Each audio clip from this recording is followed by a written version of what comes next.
কিন্তু একটা যেটা বড় কাজ হবে সেটা হচ্ছে রংপুরের সবচাইতে বড় সমস্যাটা এখন মতো সমস্যা বলেন সমাধান বলেন আপনাদের প্রাণের সাথে সম্পর্কিত দাবি হচ্ছে তিস্তা।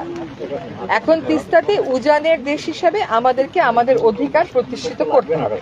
সেদিকে যেমন আমরা কাজ করছি, ভাটির দেশ হিসাবে আমাদেরকে আমাদের অধিকার প্রতিষ্ঠিত করতে হবে, সেদিকে যেমন আমরা কাজ করছি, একই সাথে ওই অধিকার আমরা যতক্ষণ পর্যন্ত ঠিক মতন এস্টাবলিশ করতে না পারি ততক্ষণ পর্যন্ত যাতে এই ভাটির এলাকার মানুষের কষ্ট না হয়, তাদের জন্য বারবার বন্যা, বারবার নদী ভাঙন, বারবার সেচের পানি না থাকার কষ্টে পড়তে না হয়, সেজন্য চীন সরকারের সাথে আমরা কথাবার্তা বলেছি। একটা পরিকল্পনা অনেকদিন যাবৎ আলমারিতে তোলা ছিল, ওটা বের করে পরিকল্পনা আপনাদের 5টা জায়গাতেই কিন্তু এসছে, চীনারা নিজেরা এসছে, আপনাদের সাথে কথা বলেছে, আপনাদের মতামত নিয়েছে, ওইগুলি সন্নিবেশ করে পরিকল্পনাটাকে সংশোধন করে আমরা পরিকল্পনা কমিশনে পাঠিয়েছি।